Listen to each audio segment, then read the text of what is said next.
Hi my dear friends, my dear masters and my dear gods, శ్రీకృష్ణామృతానికి స్వాగతం, సుస్వాగతం. ఇప్పుడు మనము 96 ఎపిసోడ్కి అడుగుపెట్టబోతున్నాం.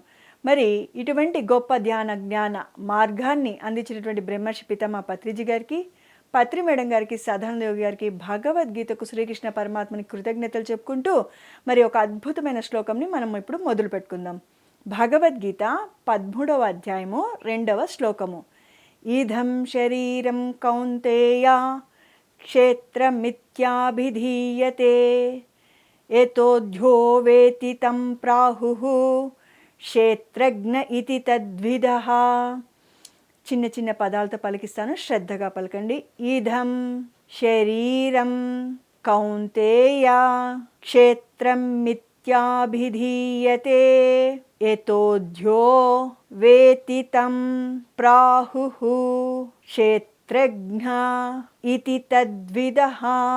తాత్పర్యమేమనగా, ఓ కుంతిపుత్రుడా, క్షేత్రజ్ఞాలను గురించి తెలిసిన వారు ఈ శరీరమే క్షేత్రమని, దానిలో వ్యవహరిస్తూ ఉండేవాడు క్షేత్రజ్ఞుడు అని చెబుతారు. కుంతిపుత్రుడా అంటే ఎవరికి చెప్తున్నట్లు? అర్జునుడికి చెప్తున్నట్లు మనకు అది తెలుస్తుంది. క్షేత్రజ్ఞులను గురించి తెలిసిన వారు, క్షేత్రం అంటే ఎవరు, క్షేత్రజ్ఞుడు అంటే ఎవరు అని తెలిసిన వారు అని దాని అంతరార్థం. ఈ శరీరమే క్షేత్రం, ఈ శరీరాన్ని క్షేత్రం అంటున్నారంటే శరీరమే క్షేత్రము. మరి దీనిలో వ్యవహరిస్తూ ఉండేవాడు, కదలాడుతున్నాము, మాట్లాడుతున్నాము అంటే మనం శరీరమే అనుకుంటున్నాం, కానీ ఆత్మ ఉంది కాబట్టి శరీరం కదులుతుంది, మాట్లాడుతుంది, చూడగలుగుతుంది. కంటికి కనిపించేది క్షేత్రం, కంటిలో అంటే మన లోపల కంటికి కనిపించనిది ఉన్నవాడు క్షేత్రజ్ఞుడు అంటే ఆత్మస్వరూపుడు అని మనకి తాత్పర్యంలో వివరించారు. ధ్యాన వివరణకు వస్తే మనకి గురువుగారు ఇంకా మనం ఏ కోణంలో చూడాలి, ఏ విషయాలను తెలుసుకోవాలని మనకి డీటెయిల్గా మాట్లాడారు. ఆ అంతరార్థాన్ని మనం ఇప్పుడు తెలుసుకుందాం. క్షేత్రం అంటే శరీరం, శరీరాన్ని ఏమని పలుకుతున్నారు? క్షేత్రం. జడమైన శరీరాన్ని నడిపే చైతన్యం, శక్తి ఏదైతే ఉందో అదే క్షేత్రజ్ఞుడు. ఎంత beautiful explanation my dear masters. జడమైన శరీరాన్ని, ఆత్మ లేనప్పుడు ఈ శరీరం ఎట్లా ఉంటుంది? పడి ఉంటుంది. శవంని చూడండి, శవం ఎప్పుడవుతుంది? ఈ చైతన్యం కదలనప్పుడు, లోపల ఆత్మ పదార్థం లేనప్పుడు. జడమైన శరీరాన్ని నడిపేది, ఈ శరీరాన్ని నడిపేది ఎవరయ్యా అంటే చైతన్య శక్తి ఏదైతే ఉందో దానిని క్షేత్రజ్ఞుడు అంటారు, దానినే ఆత్మ అంటారు అని. ఆత్మ లేకపోతే ఈ శరీరము ఒక ముద్ద, ఒక కొండలాగా. జరుగు అంటే కూడా జరగదు, నడువు అంటే కూడా నడవదు, లెయ్యి అంటే కూడా లేదు. అర్థం ఏముంది? అందులో ఆత్మ వైదొలిగింది, క్షేత్రజ్ఞుడు వైదొలిగాడు అని ఆడ చెప్తున్నారు. జీవుడు నిజానికి క్షేత్రజ్ఞుడే కానీ క్షేత్రం కాడు. జీవుడు అంటే ఏదైతే పరమాత్మ నుంచి వచ్చాడో ఆ జీవాత్మని, జీవుడిని నిజానికి క్షేత్రజ్ఞుడే కానీ క్షేత్రం కాడు, ఆత్మస్వరూపుడివి అని మనకి ఇక్కడున్న మానవాళికి అందరికీ శ్రీకృష్ణ పరమాత్మ ఏం చెప్తున్నాడు? నువ్వు క్షేత్రజ్ఞుడివి, శరీరాన్ని పట్టుకొని నువ్వు క్షేత్రం అనుకుంటున్నావు, కాదు, నువ్వు ఆత్మస్వరూపుడివి. క్షేత్రజ్ఞుడు అంటే ఒక పెద్ద పదం ఏం కాదు, ఆత్మ అని అర్థము. ఓకేనా? క్షేత్రం అంటే ఏదో పదం కాదు, శరీరం అని అర్థం. మై డియర్ ఫ్రెండ్స్, జీవుడు నిజానికి క్షేత్రజ్ఞుడే కానీ క్షేత్రం కాదు అంటే ఆత్మస్వరూపుడు కానీ శరీరము కాదు. దేహం వేరే, దేహి వేరే. మనం ఈ శరీరాన్ని పట్టుకొనే ఎంతో మురిసిపోతాము, అపురూపంగా చూసుకుంటాము. చూసుకో, ఈ శరీరం లేకపోతే నువ్వు నీలో ఉన్న ఆత్మని దర్శించలేవు. ఇక్కడ ఆ రెండుటి వివరిస్తున్నారు. నీ లోపల నువ్వు శరీరం, కంటికి కనిపించే శరీరము ఉంది, దానిని దేహి అంటారు. కంటికి కనిపించిన ఆత్మ ఉంది, దానిని ఏమంటారు అంటే దేహి అంటారు. ఓకే, దేహం వచ్చి క్షేత్రం అంటే ఈ శరీరాన్ని ఏమంటున్నారు? దేహం. దేహానికి మరో పేరు క్షేత్రం. దేహి ఏమవుతుందంటే క్షేత్రజ్ఞుడు అవుతుంది. ఆత్మ క్షేత్రజ్ఞుడు అంటే. క్షేత్రం అంటే పొలం అని కూడా అర్థం. మరి పొలాన్ని ఏమంటారు? క్షేత్రం అని అంటారు కదా. పొలంలో నాటిన విత్తనాలు తగిన సమయంలో పంట రూపంలో మొలకెత్తుతాయి. చక్కగా ముందు పొలాన్ని ఏం చేస్తారు? చక్కగా దున్నుతారు, విత్తు నాటుతారు. సకాలంలో ఏమైపోతుంది? వర్షం పడగా లేకపోతే ఏదైనా వాటర్ సప్లై ఇస్తే ఏమవుతుంది? ఆ పొలంలో నాటిన విత్తనాలు తగిన సమయంలో పంట రూపంలో మొలకెత్తుతాయి. చిన్న చిన్న మొలకలు మొదుతాయి. కానీ సమయం పడుతుందా? ఈరోజు నాటితే రేపే వస్తాయా? రావు కదా. కనీసం వారం రోజుల నుంచి 10 రోజులు పడుతుంది. ఆ పంట చేతికి రావాలంటే 3 నెలల నుంచి 6 నెలలు పడుతుంది. వేసిన పంటని బట్టి ఉంటుంది కదా. ఇక్కడికి మనకు జ్ఞానం ఉంది కదా. మరి అలాగే జీవుడి యొక్క కర్మలు కూడా సమయం వచ్చినప్పుడు, జీవుడు చేసిన కర్మలు అంటే ఈ మానవుడు చేసిన కర్మలు కూడా సమయం వచ్చినప్పుడు ఈ శరీరం అనే క్షేత్రంలో అనుభవిస్తాడు. మరి ఇక్కడ మనకు అలా అర్థం చేసుకోవాల్సింది ఏముంది? మరి ఎప్పుడైతే విత్తు వేస్తే ఆ సమయం వచ్చినప్పుడు ఎట్లా చిన్న చిన్న మొలకలు వచ్చి ఎప్పుడైతే సమయం ఆసన్నమైనప్పుడు 1 నెల 2 నెలలు అయితే చెట్టుగా మారి వృక్షంగా మారి కాయలు వచ్చి పండ్లు వచ్చి ఎలా సమయం పడుతుందో, అలాగే జీవుడు చేసినటువంటి మంచి కావచ్చు చెడు కావచ్చు నాయన, సమయం వచ్చినప్పుడు ఈ శరీరం అనే క్షేత్రంలోనే అనుభవిస్తాడు. మంచి చేస్తే పుణ్యం చేసినట్లు వైభోగాలు, ఆనందకరమైన జీవితము, పాపాలు చేస్తే కష్టాలు నష్టాలు కన్నీళ్ళు అనేది మనకు అవగతం ఉంది. మరి దీన్ని బట్టి అర్థమేముంది? విత్తు క్షేత్రంలో చేస్తే సమయం ఎట్లా పట్టిందో జీవుడు చేసిన పాప పుణ్యాలకు కూడా సమయం పడుతుంది. కానీ కర్మ మాత్రము అనుభవించాల్సిందే, ఫలితం మాత్రం పొంది తీరాల్సిందే అని దీనికి అర్థమవుతుంది. చాలామంది ఒక ఫిర్యాదు చేస్తారు, ఏమని? అన్ని పాపాలు చేస్తున్నారు, వాళ్ళు బాగానే ఉన్నారే, నేను ఎవరికి మంచి చేయకపోయినా కనీసం చెడైతే ఎవరికి చేయలేదు అనే ఒక కేటగిరీ ఉంది. ఇంకొక కేటగిరీ, వాళ్ళు అన్ని పాపాలు చేస్తున్నారు, నేను పాపము చెయ్యను, పుణ్యం ఎంతో చేస్తాను, అయినా నా జీవితం ఎందుకు ఇలా ఉంది అనేది మన ప్రపంచంలో మనలో ఉన్నాయి అనుమానాలు, మన చుట్టూ ఉన్నాయి. ఒక చిన్న కథ చెప్పుకుంటే ఈ డౌట్ క్లారిఫికేషన్ అవుతుంది. ఒక రైతు ఊరులో ఒక మంచి రైతు బాగా పంట పండిస్తూ ధర్మంగా జీవిస్తున్నాడు. తనకెప్పుడు ఒక విపరీతమైన బాధ ఉంది. ఏమి అంటే తనకు ఇంటి పక్కన 2 ఉన్నారు వ్యక్తులు. ఒకరు వచ్చేసి పెద్ద షౌకారి, ఇంకోతను వచ్చి ఉత్తమోత్తమైన బ్రాహ్మణుడు. షౌకారి చక్కని సిరి సంపదలు కలిగినవాడు, మట్టి పట్టుకున్న బంగారం అయిపోతుంది. గొప్ప గొప్ప వ్యాపారాలు చేస్తూ ఆర్థికంగా బాగా డబ్బు వెనుక వేస్తున్నాడు, లగ్జరీగా బతుకుతున్నాడు, దేర్ ఈజ్ నో డౌట్. బ్రాహ్మణుడు ఉత్తమోత్తముడు, చాలా మంచివాడు, భిక్షాటన చేసి బతుకుతుంటాడు. ఈ డబ్బు ఉన్నటువంటి షౌకారి డబ్బు ఉంది కదా, ఆనందంగా జీవిస్తున్నాడు, వైభవంగా జీవిస్తున్నాడు, వెరీ గుడ్, బాగానే ఉంది. ఏం చేస్తాడంటే అహంకారంతో పొగురుతో తన బంధుమిత్రుల దగ్గర ఎవరైతే డబ్బు లేదో, తినడానికి కూడా ఒక పూట గడవలేదో వారిని ఆహ్వానిస్తాడు భోజనానికి. ఎంత మంచి పని చేశాడని అనుకుంటున్నారు కదా. చూద్దాం ఏం చేశాడు. వారి ముందు పంచభక్ష పరమాణాలతో తిను విందు భోజనం చేస్తూ వారికి ఏమి పెట్టకుండా వాళ్ళని అవమానించి, మీ బతుకులు, మీ కర్మ, మీ రోగాలు, వారిని దూషించి వారి యొక్క దౌర్భాగ్యాన్ని గుర్తు చేసి అవమానించి ఇంటి నుంచి బయటికి తోసేస్తాడు వారి యొక్క పరివారంతో. ఇవన్నీ ఎప్పుడు జరుగుతూనే ఉంటాయి. ఈ రైతు ఇవన్నీ గమనిస్తూనే ఉంటాడు. ఎంత అహంకారి, ఎంత పొగురుబోతు, నీకుంది నువ్వు తిను, దేర్ ఈజ్ నో ప్రాబ్లం. ఎవరైనా వచ్చి దేహి అన్న సహాయం చేయడు, మంచి కార్యక్రమాలకు ₹1 ఇవ్వడు. సరే ఇవ్వకపోతే పర్లేదు, ఈ రైతుకి ఏం బాధ అనుకుంటున్నారా? మరి వీడు ఇంత దుర్మార్గుడు బాగున్నాడు. నా పక్కన ఇంకొక బంగారు కొండ ఉన్నాడు. ఎవరా బంగారు కొండ? బ్రాహ్మణోత్తముడు, వజ్రం అని చెప్పొచ్చు అంటాడు ఆ రైతు. ఎందుకు చెప్తాడంటే భిక్షాటన చేసి కొంతమంది వేస్తారు, వెయ్యరు, నీకేం పని లేదా అని తిట్టేవాళ్ళు, ఎంతో పురోహితం చేసి ఎంతో కొంత తక్కువ డబ్బులు ఇస్తూ ఉంటారు. తన కుటుంబాన్ని చూసుకుంటూ తన ఇంటికి ఎవరైతే యోగులు వచ్చినా, భిక్షాటనకు వచ్చినా, అతిథులు వచ్చినా ఉన్న దాంట్లో పెడుతూ ఉంటాడు. ఒకరోజు ఒక కట్టిక దరిద్రుడు ఆకలితో మటమటలాడుతూ ఈ రైతు దగ్గరికి వస్తాడు, ఈ పక్కన ఉన్నటువంటి బ్రాహ్మణుడి దగ్గరికి వస్తాడు. రైతు గమనిస్తుంటాడు, ఇతని దగ్గర ఏదో భిక్షాటన పోయి ఎదురు పడినప్పుడు, ఏమి స్వామి భిక్షాటన అయిపోయిందా అంటే, ఈరోజు ఒక పిరికిడి బియ్యం మాత్రమే వచ్చాయి అని అంటాడు. సరే సరే అని రైతు వెళ్ళిపోతాడు. మధ్యాహ్నం ఇవన్నీ తెలుసు కదా, అలా కూర్చొని గమనిస్తుంటాడు. గంజి కాచుకొని అప్పుడే వాళ్ళు తట్టెలో పెట్టుకొని ఆ ఆహారాన్ని స్వీకరిద్దామని ఉంటారు. అంతలోపల ఈ కట్టిక దరిద్రుడు వచ్చి భవతి భిక్షాన్ దేహి అంటే ఈ 2 గంజి కూడా వాడికి పోసేస్తారు. అప్పుడు రైతుకు కోపం వచ్చి, ఈ షౌకార్ని అంటూ నేనేం అనలేను, ఇతను కన్నా బుద్ధి చెప్పాలనుకొని అంటాడు, చూడు నీకే లేదు గతి, ఏదో కొద్దిగా గంజి ఉంది, అది నీ భార్య నువ్వు కూడా ఎలా అయిపోయినారు, ఇలా అయిపోయినారు, అదేదో నువ్వు తాగి ఉండొచ్చు కదా, వాడికి ఎందుకు పోసావంటే ఆ బ్రాహ్మణోత్తముడు అంటాడు, నేను నిన్న కొద్ది ఒక ముద్ద అన్నం తిన్నాను, మొన్న తిన్నాను, ఈరోజు నేను తినకపోయినా ఇంకొక 2 రోజులైతే నేను గ్యారెంటీ బతికి ఉంటాను, దానికి మాత్రం ఎటువంటి అనుమానం లేదు. ఆ కటిక దరిద్రుడు ఈ పూట నేను అన్నం పెట్టకపోతే ఒక గంటకు కన్ను మూసేటట్లున్నాడు. చూశాడా? దరిద్రంలో కూడా, కష్టంలో కూడా ధర్మాన్ని ఎంత చక్కగా పాటిస్తున్నాడో. ఇవన్నీ బాగున్నాయి. రైతుకి ఏం బాధ అని మనకు అనుమానం వస్తుంది కదా, ఇంత మంచోడుకు ఎందుకు ఇంత దరిద్రం దేవుడా అని బాధపడుతుంటాడు. ఒకరోజు వాళ్ళ ఊరిలో ఒక గొప్ప గురువు వచ్చినాడని తెలుస్తుంది. అప్పుడు ఈ రైతు వెళ్తాడు. బాగా అనిపిస్తుంది, ఎంతో గొప్ప గొప్ప విషయాలు చెప్తాడు. కర్మ సిద్ధాంతం గురించి చెప్తాడు, కర్మ గురించి చెప్తాడు, భగవంతుడి గురించి చెప్తాడు, మంచి చెడ్డలు చెప్తాడు, దాన ధర్మాల గురించి చెప్తాడు, అన్ని మంచి మంచి మాటలు చెప్తాడు ఆ మహానుభావుడు.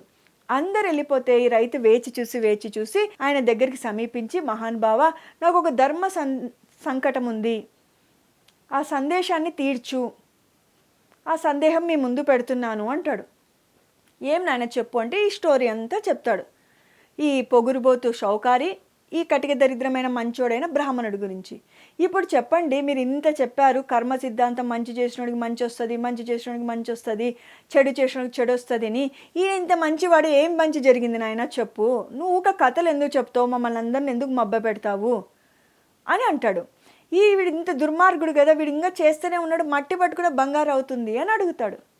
అప్పుడు చెప్తాడు, ఆయన త్రికాల జ్ఞాని కాబట్టి తాడైతో చూసి ఈయన కథ అంతా తెలుసుకొని చెప్తాడు. నాయన, ఈ బ్రాహ్మణుడు గతంలో చేసిన పాపానికి పరిహారం ఇప్పుడు అనుభవిస్తున్నాడు, ఈయన చేసిన పుణ్యాలు మొలకెత్తుతూ ఉన్నాయి, భవిష్యత్తులో కొన్ని రోజుల్లోనే ఈయన జీవితము చాలా అద్భుతంగా కాబోతుంది అంటాడు. మరి వీడి విషయం ఏం స్వామి అంటాడు. మరి వీడు గతంలో మంచి పుణ్యం చేశాడు, తెలివైన వాడైతే ఇప్పుడు ఆ పుణ్యంతో సంపదలు, సిరి సంపదలు వచ్చాయి, ఈ సిరి సంపదలు దాన ధర్మాలు చేసితే మరి భవిష్యత్తులో కూడా కంటిన్యూ అయ్యేది. అహంకారము కమ్మేసి చెయ్యకూడని దుష్కర్మలు చేశాడు, ఆయన మరణకాలంలో చాలా ఇబ్బందులు పడుతూ బాధపడుతూ నీచ నికృష్టమైన మృత్యువు తను పొందుతాడు అని చెప్తాడు. సరే అని ఇంటికి వస్తాడు, ఇంకా అన్నీ మర్చిపోతాడు, ఎవరి పనిలో వాళ్ళు ఉంటారు. కొన్ని రోజుల కాలక్రమేణా ఏమైపోతుంది, ఆ బ్రాహ్మణుడికి ఆ ఊరి రాజు పిలుస్తాడు పురోహితముడుగా, ఆ రాజ్యానికి, ఆ రాజుకి మంచి జీవితం, మంచి ఇల్లు, మంచి ఆహారము, అద్భుతంగా ఆ బ్రాహ్మణుడు ఎదిగిపోతాడు. బిడ్డల్ని కూడా మంచి గురువుల దగ్గర జ్ఞానాన్ని సంపాదించడానికి పంపిస్తాడు. అమ్మయ్య, ఈయన చెప్పినది కరెక్టే, ఫస్ట్ ఈయన కర్మలన్నీ బాధలని అనిపించిన గత జన్మ కర్మలు, ఇప్పుడు చేసిన పుణ్యం కాలం గడిచే కొద్దీ ఎట్టకేలకు ఆయన రైతు పక్కన ఉన్నటువంటి బ్రాహ్మణోత్తముడికి మంచి జరిగిందని సంతోషపడతాడు. ఇతని గురించి ఆలోచించడం మనకెందుకు, ఒకరి వినాశం నేను కోరకూడదు కదా అని ఇంగితం ఉన్నవాడు. కాలక్రమేణా ఈ షౌకారికి ఉన్నట్టుండి ఆ కొడుకు చెడదారులు తొప్పి ఉన్న సంపదనంతా పోగొట్టి ఏమైపోతాడు, డబ్బు పోతూ వస్తుంది, అనారోగ్యం పాలవుతాడు, చీము రక్తము కారుతూ శరీరం అంతా దుర్వాసన వస్తే ఆ బిడ్డ బయట తెచ్చి రోడ్డు మీద చెట్టు కింద పడేస్తాడు. అన్నమో రామచంద్ర అంటే ఒక ముద్ద పెట్టారు, ఆ పిల్లలు పెట్టరు, ఎవరు పెట్టరు, ఎందుకంటే ఈయన అందరిని అవమానించాడు కదా. ఇప్పుడు రైతుకి అర్థమవుతుంది, కరెక్టే, ఎందుకు కరెక్టు, కర్మ సిద్ధాంతం అనేది ఉంది, కర్మ అనేది మనము అనుభవించక తప్పదు. మరి మనం ఇప్పుడు భగవద్గీత శ్లోకంలోకి వెళ్ళిపోతే మనం ఈ స్టోరీని ఎలా అన్వయించుకోవాలో ఇక్కడ అర్థం చేసుకుందాం. క్షేత్రం అంటే పొలం అని కూడా అర్థం. పొలంలో నాటిన విత్తనాలు తగిన సమయంలో పంట రూపంలో మొలకెత్తుతాయి. అలాగే జీవుడి యొక్క కర్మలు కూడా సమయం వచ్చినప్పుడు ఈ శరీరం అనే క్షేత్రంలో అనుభవిస్తుంటాడు. ఇప్పుడు అర్థమైంది, మన జీవితంలో సుఖం వచ్చినా కష్టం వచ్చిన దానికి కారణం మనము చేసుకున్న కర్మలే, వాటి ఫలితాలే. Okay my dear friends, next ఏం చెప్తున్నారు శ్రీకృష్ణ చూద్దాం. శరీరం ఉత్పత్తి నాశనాలకు కలిగి ఉంటుంది. శరీరం ఉత్పత్తి నాశనాలను కలిగి ఉంటుంది. మరి ఇంకా చక్కగా శ్రీకృష్ణ పరమాత్మ మనకి ఏమని చెప్తున్నాడంటే, ఈ శరీరం అనే క్షేత్రంలో అనుభవిస్తుంటాడు కదా తను చేసిన పాప పుణ్యాలు. శరీరం ఏం చేస్తుంది, ఉత్పత్తిని చేస్తుంది, నాశనాలను కలిగిస్తూ ఉంటుంది. కానీ క్షేత్రజ్ఞుడు మాత్రం ఉత్పత్తి నాశనాలు లేనివాడు. ఎలా శరీరం ఉత్పత్తి నాశనం కలిగి ఉంది, మరి పుట్టినాము, బాగా పెరుగుతూ వస్తాము, వయసు అయిపోయింది, క్షీణిస్తూ వస్తాము. అందుకని ఏమంటున్నారు, ఉత్పత్తి ఉంది, నాశనము ఉంది. మరి క్షేత్రజ్ఞుడు అంటే ఎవరు, ఆత్మస్థితి ఏమి, కానీ క్షేత్రజ్ఞుడు మాత్రం ఉత్పత్తి నాశనాలు లేని నిత్యుడు. నాశనము లేదు, మృత్యువు లేదు, ఎప్పుడు చిరంజీవత్వము ఆత్మకు ఉంటుంది, క్షేత్రజ్ఞుడికి ఉంటుంది అని దాని అర్థం. క్షేత్రజ్ఞ జ్ఞానం కలిగిన వాడు అంటే వివేకం కలిగిన వాడు అని అర్థం. అంటే శరీరం గురించి ఆత్మ గురించి కలిగిన జ్ఞానము, ఆత్మ జ్ఞానం కలిగిన వాడు అని అర్థం. శరీరం గురించి జ్ఞానం ఉంది, ఆత్మ గురించి జ్ఞానం ఉంది. దేహి గురించి జ్ఞానం ఉంది, దేహం గురించి జ్ఞానం ఉంది. క్షేత్రం గురించి జ్ఞానం ఉంది, క్షేత్రజ్ఞుడి గురించి జ్ఞానం ఉంది. అన్నీ కలిపి 2 పదాలే. క్షేత్రం అన్నా, శరీరం అన్నా, దేహి అన్నా ఒకటే. ఓకే, మరి క్షేత్రజ్ఞుడు అన్నా, ఆత్మ అన్నా, దేహి అన్నా ఒకటే. మై డియర్ ఫ్రెండ్స్, మరి క్షేత్రజ్ఞానం కలిగిన వాడు అంటే వివేకం కలిగిన వాడు, సత్యాలు తెలిసినవాడు, ధర్మాలు తెలిసినవాడు, నిత్యమైనది అనిత్యమైనది తెలిసినవాడు అని అర్థం. వివేకం కలిగిన వాడు అని అర్థం. అనిత్య వివేక్షణ ఉన్నవాడు అని అర్థం. నిత్యమైనదేది, అనిత్యమైనదేమి, కంటి కనిపించి ప్రాపంచికత అంతా అనిత్యము, ఆత్మ నిత్యము అని తెలిసినవాడు. ఆత్మజ్ఞానం అంటే ఎలా ఉండునో అని ఒక్క మాటలో చెప్పాలంటే, ఆత్మజ్ఞానం అంటే ఎలా ఉండాలనో ఎలా ఉండకూడదో తెలిసినవాడు. ఎలా ఉంటే మనము సద్గతి పొందుతుందో తెలిసినవాడు క్షేత్రజ్ఞుడు, అంటే ఆత్మస్వరూపాన్ని తెలిసినవాడు. మరి ఈ యొక్క శ్లోకం యొక్క అంతరార్థంలోకి మనము అడుగు పెడితే చూడండి, జన్మ అనేది తప్పదు, కర్మ అనేది అనుభవించక తప్పదు. మరి ఇక్కడ పైన చెప్పిన విధంగా శ్రీకృష్ణ పరమాత్మ ఏమన్నాడు, క్షేత్రంలో విత్తు వేస్తే ఎప్పటికైనా పంట రావడం ఎంత తథ్యమో, అలానే మానవుడు ఈ శరీరం ద్వారా ఏదైతే కర్మ చేస్తాడో ఈ శరీరం ద్వారానే ఆ కర్మలు అనుభవించక తప్పదు అని చెప్పాడు. అలానే ఒక చిన్న ఇతిహాసం చెప్పి ఈ యొక్క కాన్సెప్ట్ని మనము, ఈ ఎపిసోడ్ని మనము ముగించుకునే సమయం ఆసన్నమవుతుంది. ఒక అమ్మాయికి వివాహం చేసి అత్తవారింటికి పంపిస్తారు. ఓకే మై డియర్ ఫ్రెండ్స్, అత్తగారింటికి పంపించినప్పుడు అన్నీ చూసి పంపిస్తారు. ఎలా వ్యాపారం జరుగుతుంది, అబ్బాయి మంచివాడా చెడ్డవాడా అన్నీ తెలుసుకొని పంపిస్తారు. ఆడికి వెళ్ళాక అక్కడ వెళ్ళి రోజులు గడిచే కొద్దీ, ఫస్ట్గా పెళ్ళైనప్పుడు అమ్మాయిని చాలా చక్కగానే చూసుకుంటారు, సర్వసాధారణం. రోజులు గడిచే కొద్దీ ఆ అమ్మాయిలో ఏం చూస్తుంది అంటే, మామగారు మంచివారే, ఆడబిడ్డ మంచిదే, భర్త మంచిదే, ఒక్క అత్తగారు మాత్రం తనని బాగా బాధ పెడుతుంది. ఉదయం లేచి కొత్త కోడలు కాబట్టి అత్తగారు ఏమి వండాలి అంటే నీకు ఆ మాత్రం తెలియదా అని కోప్పడుతుంది. సరే మరుసటి రోజు తను అన్నారు కదా ఆ విధంగా అని తానే వండి పెడితే, నన్ను అడగకుండా వండి పెడతావా, పెద్దలంటే గౌరవం లేదా అని విరుచుకుపడుతుంది. చెప్పి వండాలనా చెప్పకుండా వండాలనా అనేది అర్థం కాదు అమ్మాయికి. ఆ అమ్మాయి వాళ్ళ అత్తగారు వచ్చినప్పుడు లేచి నిలబడితే కోప్పడుతుంది, మమ్మల్ని అందరూ నిన్ను రాక్షసుని, నువ్వేమైనా పనిదానివా, అందరూ మమ్మల్ని చూసి తప్పుగా అనుకోవాలనా, అందరి ముందు నువ్వు అలా ప్రవర్తిస్తావు అంటది. సరేలే అత్తగారే కూర్చోమన్నారు కదా అని కూర్చుంటే, నీకెంత అహంకారమో, పెద్దలు వస్తే లేయరా అని తిడుతుంది. కూర్చోవాలన్నా లేయాలన్నా అర్థం కదా పాపకు. ఏ చీర కట్టుకున్నా తప్పు పడుతుంది. ఎందుకు మామూలు చీర కట్టుకున్నావు, మేము బిచ్చగాళ్ళమా అంటది. పోనీ మంచి చీర కట్టుకైందనుకో, ఏమి అంత కోటీశ్వర్లమా మనము, మీ నాన్న ఏమన్నా పెద్ద కోటీశ్వరుడా అని తిడుతుంది. ఏమి చెయ్యాలన్నా ఈ పాపకు భయం భయం భయం. పెళ్ళైన కొత్తలో ఎప్పుడైతే ఆ ఊరిలో ఆ అమ్మాయి పెళ్ళైనాక సారె పంచడానికి పోతే అందరూ అమ్మాయిని మెచ్చుకుంటారు, ఎంత చక్కటి వధువు, ఎంత చక్కగా ఉన్నారు అని ఎంతో గొప్పగా మెచ్చుకుంటారు. మరి ఆ అమ్మాయి కాలక్రమేణా అనారోగ్యం పాలుగా కనిపిస్తూ, నీరసంగా కనిపిస్తూ, నిస్సత్తువగా కనిపించినప్పుడు ఆ ఊరి వాళ్ళందరూ ఏమైంది ఈ అమ్మాయికి, ఒకప్పుడు అంత బాగుండేది అనేసి వాళ్ళు రీసెర్చ్ చేయడం మొదలు పెడతారు. ఎవరు పనోళ్ళని పట్టుకొని ఏం జరుగుతుంది అంటే, వాళ్ళ అత్తగారు ఈ విధంగా బాధ పెడుతున్నారు, కష్టపెడుతున్నారు అని ఆ పనమ్మాయి చెప్తుంది. అవునా అయ్యో అని అనుకుంటారు. ఒకసారి వాళ్ళ అత్త మామ ఏదో ఊరికి వెళ్ళిపోతారు. వాళ్ళ ఊరికి ఒక యోగీశ్వరుడు వచ్చినాడని తెలుసుకొని ఈ అమ్మాయిని పిలిచిపోదాము, ఏదైనా మంత్రమో తంత్రమో ఏదైనా బొట్టో ఇస్తే వాళ్ళ అత్తలో ఏమైనా మార్పు వస్తుందేమో అని అమ్మాయికి చెప్తారు. అమ్మాయి, మీ అత్తమ్మ బాగా నేను హింసిస్తుంది, కష్టపెడుతుంది, కన్నీళ్ళ పాలు చేస్తుంది అంటే వాళ్ళ భర్తకి ఏమంటే ఎవరో గురువు వచ్చారంటే దర్శించుకొని వస్తాను అని చెప్తుంది. అంతకుమించి ఏం చెప్పినా మరి అతను పంపిస్తాడా, పంపిడు కదా, వెళ్తుంది, చక్కగా ప్రవచనం వింటుంది. వీరు వెళ్ళి అతన్ని దర్శించి ఈమెకు కావాల్సిన విషయాలన్నీ చెప్తారు. ఇలా జరుగుతుందండి, వాళ్ళ అత్తగారు మారాలి, బిడ్డ పాపం కష్టాలు పడుతుంది అని చెప్తే, ఆయన త్రికాల జ్ఞాని కాబట్టి ఈమె జీవితాన్ని అలా చూస్తాడు, ఎలా కష్టపడుతుంది వీళ్ళ అత్తగారుని, చాలా కష్టపడుతుంది, ఆయనకు త్రికాల జ్ఞానంతో చూస్తాడు. గత జన్మ చూస్తాడు ఈ అమ్మాయిది. అప్పుడు తనకు అర్థమై ఆ అమ్మాయిని కూర్చోబెట్టి, అమ్మ ధైర్యం తెచ్చుకో, నేనేం చెప్తున్నాను నువ్వు అర్థం చేసుకో అని చెప్తాడు. చెప్పండి స్వామి అని ఆమె ఎంతో ఆర్తంగా ఎదురు చూస్తూ ఉంటుంది. చూడమ్మా, నువ్వు గతంలో అత్తవు, నీ అత్త నీ కోడలు, అప్పుడు ఈ విధంగానే హింసించావు, బాధ పెట్టావు, కష్టాల పాలు చేసావు, కన్నీళ్ళ పాలు చేసావు, ఇప్పుడు తిరిగి నువ్వు పొందుతున్నావు అని చెప్తారు. పత్రి సార్ ఎన్నోసార్లు చెప్పేవాడు, ఏది చేస్తే అది పదింతలై వందింతలై వస్తుంది. నీ పెరటిలో ఒక విత్తనం నాటావు, మామిడో వేపో ఏదో నాటావు, నువ్వు అవి ఫలాలు వచ్చాక చాలా మొక్కలు నాటేసావు, పోయి వెతుకుతున్నావు, అన్ని వేపనే కనిపిస్తున్నాయి, మామిడేది, సపోటా ఏది, జామ ఏదైనా వెతుకుతున్నావు. ఇంట్లో పెద్దవాళ్ళు అంటారు, అరే పిచ్చోడు అన్ని వేప విత్తనాలు నాటుకున్నావు, పండ్లు ఎక్కడి నుంచి వస్తాయిరా అంటారు. అలానే మనకు ఆత్మజ్ఞానం లేక మనం ఏం చేస్తున్నాము, నోటికి వచ్చింది అనేస్తున్నాం, చేతికి వచ్చింది చేస్తున్నాం. అప్పుడు ఎప్పుడు తెలుస్తుంది మనకి చేతికి ఫలాలు వచ్చినప్పుడు, అంటే మన జీవితంలో కష్టాలు కన్నీళ్ళు వచ్చినప్పుడు మనకు తెలుస్తుంది, ఓహో నేను సరికాని జీవితం జీవిస్తున్నానా. ఎవరైనా చెప్తే కూడా వినము, మనంతకు మనకి ఇంగిత జ్ఞానం పెరిగేంత వరకు మనం ఒప్పుకోము, మనము ఒకప్పుడు పాపం చేసినాము అని. ఇప్పుడు దీన్ని బట్టి క్షేత్రజ్ఞుడు అంటే అర్థమైంది కదా. మరి ఎవరైతే శరీరంలో బాధలు కష్టాలు కన్నీళ్ళు అనుభవిస్తున్నారంటే ఆ రైతు, బ్రాహ్మణుడు, షౌకారి కథ వింటిమి, ఈ అత్త కోడల కథ వింటిమి. ఆ కోడలు ఏం చేస్తుంది చిట్ట చివరకు, మరి నేనేం చేయాలి అని అడుగుతుంది.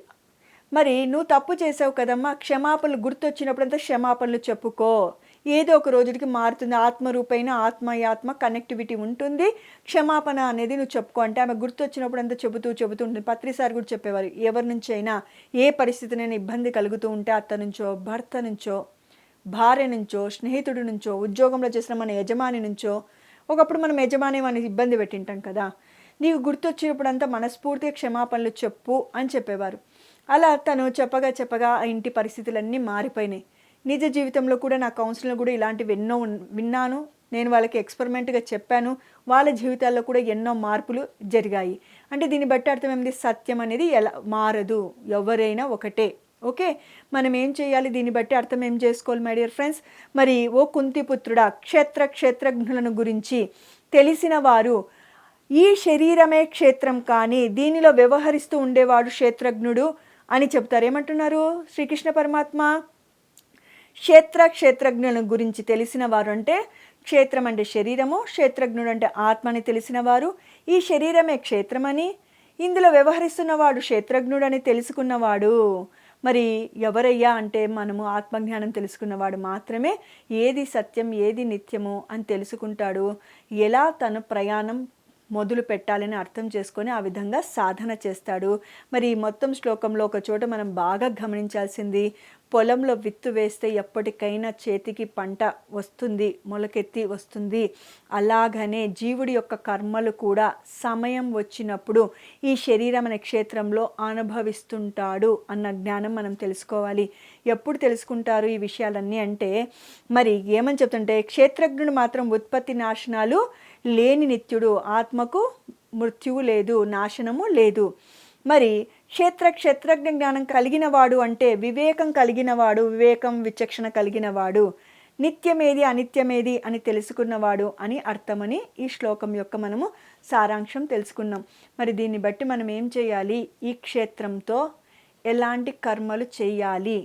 క్షేత్రజ్ఞుడు నిత్యుడు, క్షేత్రము వస్తుంది పోతుంది, మరి ఆ వచ్చే రాకపోకలు మానేయాలంటే మనము ఆత్మస్వరూపులను దర్శించడమే కాదు, సాధన చేసి ఆత్మని దర్శించి ఆత్మానుభూతిని పొంది ఏ విధంగా జీవించాలో ఆ విధంగా జీవిస్తే ముక్త పదం పొందుతాము. ఏం మై డియర్ ఫ్రెండ్స్, ఓకే, ఇలాంటి ఇంకా అద్భుతమైన శ్లోకాలను తెలుసుకోవాలంటే శ్రీకృష్ణామృతం వీక్షించండి, అనుదినం భగవద్గీతని పారాయణం చెయ్యండి, అవగాహన చేసుకోండి, ఆచరించండి. అది చాలా ముఖ్యం, ఆచరించడం చాలా చాలా ముఖ్యం.